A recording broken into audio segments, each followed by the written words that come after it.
Lisa Ray and her team specialize in holistic financial planning for those planning retirement, those who are recently retired, and those who have a growing business. They take a tailored approach with each client to develop a plan that is built specifically for them. Join me in welcoming Lisa Marie Winning to the show. Welcome back to the Women's Empowerment Podcast. I am very excited to introduce this special guest of our podcast today. This is Lisa Marie Winning of Winning and Associates, and we are talking all about wealth today. So thank you, Lisa Marie. Thank you so much for being here. This has been a long overdue conversation, but hey, we're finally doing it. I am so excited to be here. I have always hoped that you would ask me to be on this, so I feel very special and very welcome today. I love it. I feel like everything in its divine timing. Why don't we start with a little bit about who you are and what you do and who you serve? I am a holistic financial planner, and what that means is I help individuals, I help families, and I help business owners put together a roadmap that outlines and I help them to define what their goals are, the the time frames that they want to achieve those goals in. And then I take a look at the big picture, the way that, they earn their income, what their habits are, the milestone moments that they have ahead. And I put together a written plan, like a roadmap for them that outlines the very best way for them to work towards achieving their goals. And I think, what is most important about that type of planning is that it's important to remember that it's very dynamic. Our lives change and our goals change, our families change, they grow. And so a holistic financial plan is a dynamic document. So my job is to, essentially be in a relationship with my clients and be there with them constantly, assist in updating that plan as they move through their life.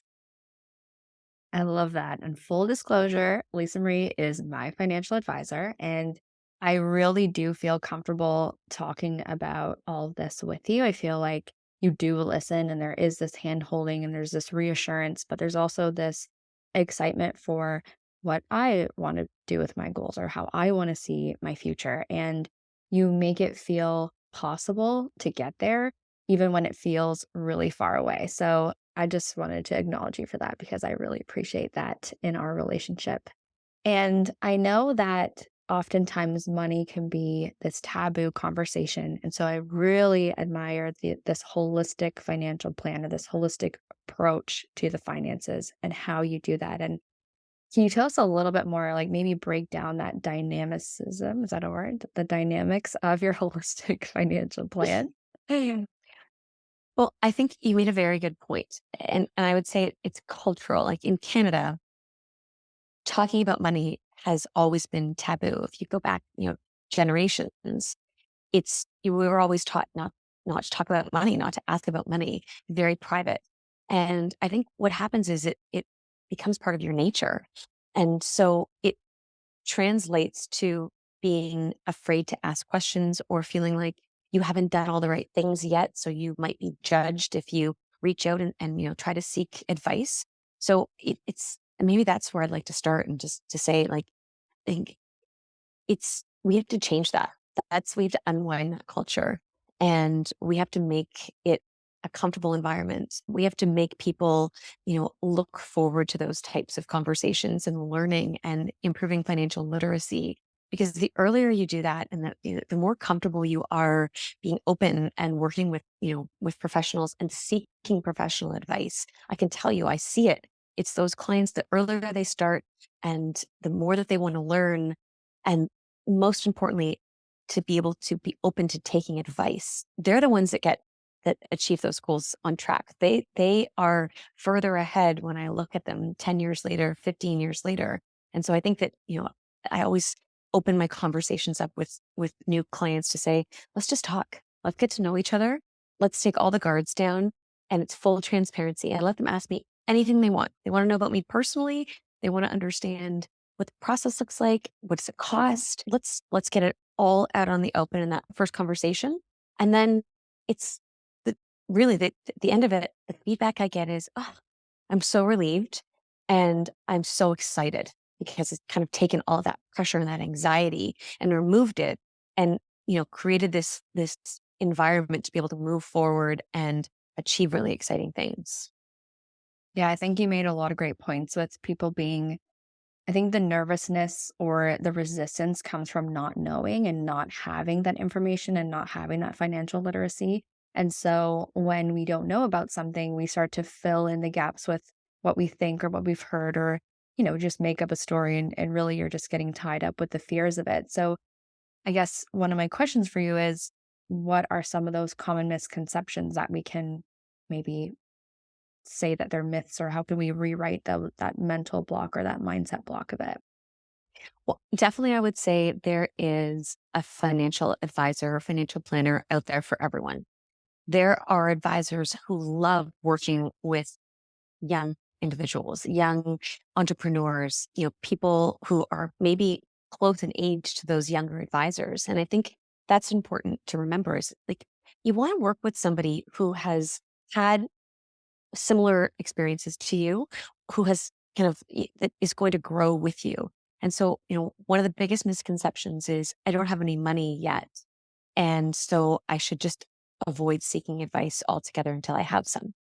And I disagree. I think that it's just a matter of finding the right advisor who specializes in working with individuals who are, excited to start that process. For us, where we have those types of relationships in our practice are with our clients' children. They're coming of age, they're graduating, and you know, it's it's they don't wanna take advice from their parents because they're still, that family dynamic still exist.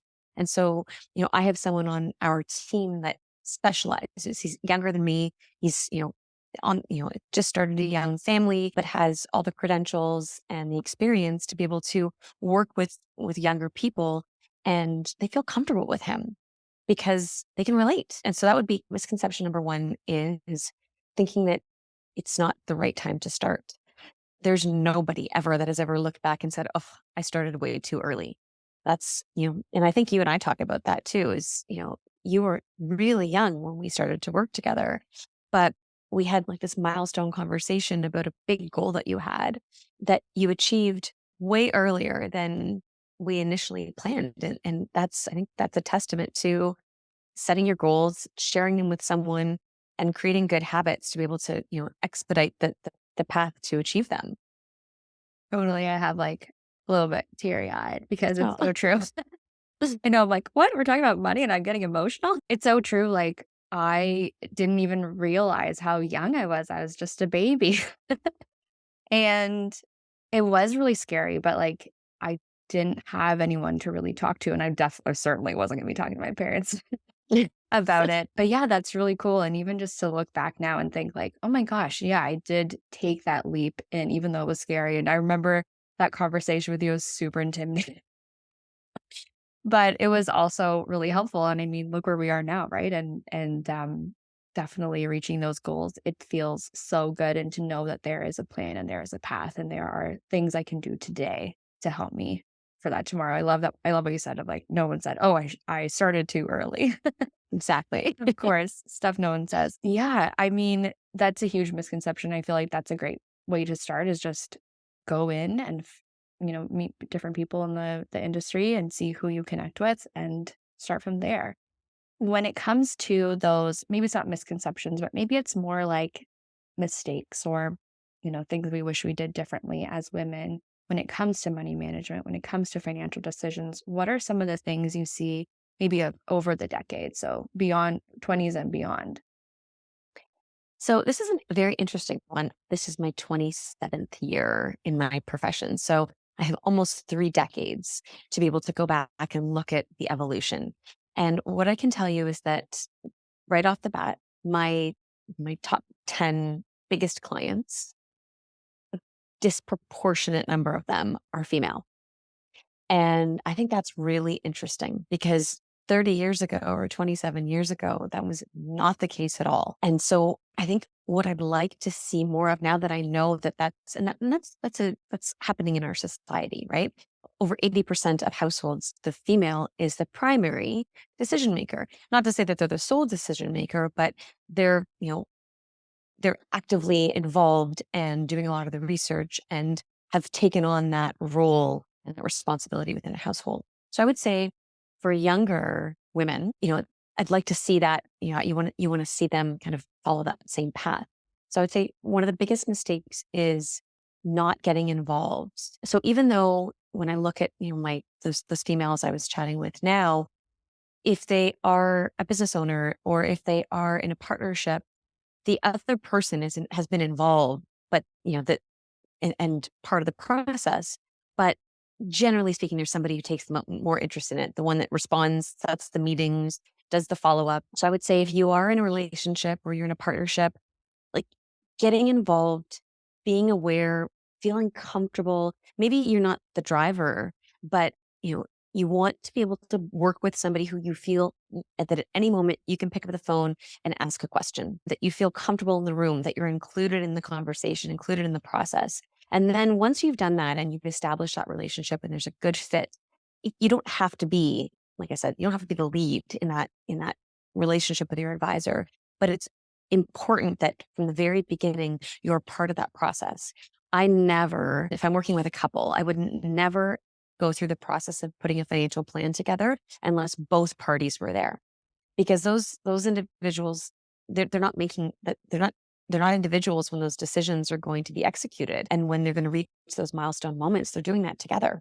And so if one person's beliefs and views and kind of thought process on how something should go, if they're the one that's driving like the financial plan and the other person is not present, it never works out. We ultimately have to kind of reconvene, start all over again, and build something that's conducive to the both of them. Once that plan's in place, it's really simple. It's not time consuming after we've done that. So I would say that's something that I really strongly encourage is make sure that you're involved in the very beginning, even though you might not be interested or be the kind of leader in that relationship. And I say relationship, not in like the couple relationship, in the relationship with the advisor. Mhm, mhm. Yeah, I love that. It's a great place, like we were saying, to start, but then also to move forward from there. Now, when I think of where I was when we met, there was student debt, there was maybe a lack of clarity. And then now, kind of moving into my 30s now, I have different goals and I have a little bit more of a, a plan in place. I've reached some of the past goals. I'm now building on top of those. So my question is for people who are either still in debt or trying to save for their future while building a family, while trying to buy a home, how can we manage all of these things? How can we do it all? Where we're thinking of our present, focusing on the present, the future, and then also maybe dealing with the past as well. That's a really good question. And it's actually so timely to be able to talk about this because I think the most important answer to that is that it's not a one size fits all answer and it's not a one answer for all of time. So 3 years ago, when we were at historically low interest rates and low inflation, I would say that was an opportune time. And we've had that was a long stretch of low interest rates, low inflation, strong markets, a good labor market, so lots of job security. We experienced that for a very long time in Canada. That's the type of timing where you really can tick a lot of boxes. You can pay down debt. You can have money left over for savings. You can manage your cash flow effectively. And so in an environment like that, I'm going to help someone kind of look at all those boxes and say, okay, if we're working with X number of dollars each month, here's how we should allocate. And you can accomplish more in that type of environment. But here we are sitting, the first quarter of 2023. Um, we, although inflation is steadily declining, it's still very high relative to where it has been, which is as a result of some of the measures that were put in place to look after people during the pandemic. Interest rates are, much higher than we've seen in many people's lifetime. Not everyone, but some of the younger people that are going to be listening to this definitely haven't lived through interest rates at the levels that they're at right now. And again, that's, kind of unwinding some of the support that was in place for 2020, 2021. That's where you really have to go back and revisit that, how that pie is allocated. And so if you have that same, amount of money each month, I'm now changing the recommendation as to how to distribute it. Because let's say it was if you want to focus on paying down debt and saving, to like really simple. Like I'm oversimplifying it now. We may have split those dollars up equally 3 years ago. But for the time being, for 2022, 2023, and probably into 2024, I'm going to want to shift more dollars towards debt reduction if that debt is tied to floating interest rates or if you've taken on debt since interest rates have been higher. Because if you don't make that adjustment, you're probably not like most of that money is just going towards interest and it's almost wasted. You're not paying down the principal. So I think it's important. And I came back to that point about it being dynamic. Your environment that you're in is going to dictate some of the decisions that have to be made. So you can't just have a set it and forget it approach. You really have to have, circle back when your advisor reaches out for that meeting, take the meeting, have the conversation, and, take the advice and make those tweaks because you will be further ahead. And then I expect we'll see interest rates at the end of 2024 much lower than they are now. Again, so that's really going to reach out to those clients, say, let's come back to the table and let's realign our goals and how we're making those allocations. And if you do that, when we look at the outcome by making those adjustments over time, we're going to be further ahead when things normalize again. So interesting. And this is one of the reasons why I love that we have this relationship because I don't know anything about all of this changing stuff that's happening. So I'm so glad that you can It's reach not, out to me. but that's why having an advisor, like advice, right? When I need legal advice, I don't just go online and try to come up with that myself. There are people who are professionals, educated, who have gone to school. That of course I'm going to reach out and have, and seek that advice. And, I will be better off in the long run. It's no different when it comes to financial planning. And it's unfortunate because this is one of the topics that I feel like everybody feels like there's always an expert somewhere that is almost like a self-made expert, or you get little glimpses of like commercials on television and they're eye-catching. And we spend a lot of time when we're bringing clients into the practice, almost unwinding some of those bad habits or unwinding a lot of those misconceptions that you get in those like headlines or like tidbits of information and kind of going back to the basics and re-educating so that they feel comfortable taking that advice and making those adjustments. I see this all the time on Instagram and TikTok where it's like, this really enthusiastic person behind the camera explaining how you need to do this, and you need to do that, and the market is changing, and this is this. But then I also don't even know where this person is located. Is this relevant to the market that I'm in or the market that I'm investing in? I don't know. And it was a 15-second video. How much can you really understand? And there's no opportunity to ask questions or open a dialogue. So, really having an actual expert to talk to is really helpful. And some of the things you mentioned make me think of, different milestones in our lives. So, speaking to that holistic financial plan, when are we drawing up that plan? How often are we revisiting it? Maybe it's the market, but are there other times in our life when we want to be doing that? Yes, definitely. So I'll start by saying that, and I'm hope that this continues to improve. But right now, most people have this like aha moment or like a light bulb goes off. And I would say, if I was to categorize it, I would say like between 35 and 45. And they wake up one day and they have a job and they maybe have some savings programs through their employer. And maybe they put some money aside because they were, like open an account online, you know, maybe they're in a relationship or maybe they're married or maybe they've had a child and they all of a sudden wake up and say, "Oh my gosh, like I, I I've done some stuff. I ticked some of those boxes, but I don't know if I've made all the right decisions." So right now I'm seeing it's kind of in that 10-year age bracket. Again, I hope that to our point, the earlier that you start this, the better. Um, but there's a lot of milestones that happen in your 30s and 40s. And so your plan, the plan that you built, so that we built together, your life circumstances look very different now than they did then. And so we review that plan every single year. And in a lot of cases, it is status quo. And maybe some tax laws have changed or, you know, maybe some things happen with a job and there's a little bit more cash flow. And so we make some minor tweaks. But the major milestones as you're moving through your 30s and your 40s and your 50s really have to do with your job or your business if you're a business owner and how that's growing and whether or not we need to, look at the structure of your business or how you're paying yourself. Um, and then from a family perspective, it's, are you entering into a relationship? Are you commingling assets with someone else? Are you having children or adopting children? And what are your goals for your family? And so those, there's like a kind of 20-25 year period where the material changes are at their highest. That's when you're kind of moving and shaking and you've got people that you're caring for and looking after. So I would say that I see a lot of material changes being required annually when we update those plans during that time period. And then it does slow down a little bit because we've been kind of ramping up, with take care of children, educate children, get ready for retirement. And then you kind of get to this place where children are taken care of.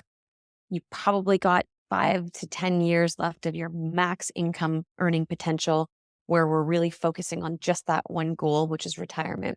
And then you get there, you get to enjoy it. You get to start to become a spender again. You've accumulated, now you get to spend. And then you kind of transition into another stage where you might be a caregiver again, aging parents. And so there's some lulls where I would say that there's not that many material changes and it's just minor tweaks here and there. But there are some kind of peaks where it is important to stay on top of this, to not put that financial plan in a drawer, so to speak. They're digital obviously now, but you got to work it and you got to work that plan and ensure that it stays on pace with the way that your life is evolving. Yeah, absolutely. And again, I just like I keep listening and thinking, "Oh my god, thank God I have you in my life." Because it's not my area of expertise, although that the 1 year mark goes by really quickly. The milestone comes up really fast. Like I'm already 32. And I didn't even realize how long ago it was that we met, that we were having that original conversation and how much has changed. And 10 years seems like a long time. And then it doesn't at the same time. It goes by actually really quickly. So yeah, it's powerful and it's really important information. And I'm really glad that we're having this conversation. So thank you so much for all this incredible knowledge. Is there anything that hasn't been said today that you really want to share? I think if I was to leave you with one thing, I would say start. Start today. Ask for help. We get this question all the time, and I often sometimes it's not the right fit. I might not be the right fit or it might not be the right fit, but I can find you the right fit. I can, connect you with somebody that is, you know, the type of planner that will help you get started. But start. It's no different than going to the gym or, getting on, healthy habits or a good eating plan. The sooner you start, the sooner you will see results. And then it's just momentum and that takes over. And that's so powerful. I love that. It's so true. I joke and I tell people the best time to start a new habit was yesterday, but the Yeah. second best time is today. Oh, So I you just love got to that. do it. I'm going to So take that one. I hope you don't mind. yeah, just switch the wording to financial planning. I love it. Yeah. Okay, before our final segment of the show, let us know where we can find you, where we can follow you. Well, you can find me on my website. There's lots of information there about getting started and there's some there's some education on there too. And so it's winningandassociates.ca or you can find us on Instagram. And I have to thank you for that. You kind of helped to get us started and you're so great when it comes to that. So we're Winning and Associates on Instagram. Awesome. I'm going to link to these in the show notes page for your episode, which will be available at ValerieLevineLife.com/Lisa Marie. Okay, rapid fire round. I'm going to ask you 4 questions. Are you ready? I am ready. I did not get these in advance. No, nobody gets them in advance. Oh, okay. So the first question is, what are you currently reading or what is your favorite book? Okay. So I'm an avid reader. I read a lot for work. And so when I read for pleasure. I love beach reads. I love suspense. So I love Ellen Hildebrand books. I've read every single one. And I am patiently waiting for the next one to launch. And I think it's coming out in June. Okay, cool. I'm gonna link to this author in the show notes as well. Question number 2 is what does empowerment mean to you? Freedom. And it's freedom to make choices, freedom to help others, freedom to change your mind. That's such a powerful word. And I feel like if, because of the type of work that we do, if I can, help empower someone to have that type of freedom to be able to make choices in their life, that means success to me. I love that answer. That's fun. Question number 3 is what is your longest standing habit? Well, oh my gosh, my longest standing habit. I do love fitness, and so maybe I guess Pilates might be. I'm an avid Peloton person now. I bike and then tread, and I love it, and it's part of my daily routine. But I would say that Pilates. I think I'm 16 or 17 years of a really avid reformer Pilates student. And how could we not talk about exhale for a minute? So that's how we met, right? So it really has impacted my life in so many amazing ways. But that would be it. Yeah, I love that. Yeah, Lisa Marie and I met at Exhale Pilates years ago, almost 10 years ago, I think. Yeah. So you've actually been doing Pilates longer than I have, Mhm. which is hilarious. But yeah, that's where we met. And then that just evolved from there. I feel like we need a second episode about Exhale. Oh, We I should put that definitely. together. Yeah. Yeah, we should do that one. Okay, final question. What are you currently working? Well, right now, I am almost finished an executive program at Wharton. Wharton is a business school that's tied to the University of Pennsylvania. It's like, for those of you who don't know, and I'm really proud about this, so I'm going to brag for a minute, but Wharton would be like the same caliber as like Harvard Business School or Yale Business School. So I am almost finished a program in like investor psychology and just behavioral trends in the industry and understanding how people make decisions, understanding family dynamics. And, it's really meant to generations of family, handle their wealth and educate their kids and protect that wealth. So I'm really lucky to have had the opportunity to be in this program, and I have one more kind of major milestone to go, and then I will be posting all about it. Congratulations. That's so exciting. I had no idea. Thank you. That's awesome. Well, thank you again for being on the show. Like I said, it was long overdue, but I'm glad that we're having this conversation now. It feels very relevant. It feels very empowering. And I hope that the listener will take away this conversation as something to take action on and to start, even if they're 20, 30, 40, 50, wherever they're heading in life is just get started in that momentum building and that financial plan building. So, again, thank you so much. This has been incredibly valuable. I've learned a lot and I feel excited for what's next. And I'm so thrilled that you could be here and that I get to work with you. So, thank you. Thank you. I appreciate having been invited, and this was a great chat. I really had fun.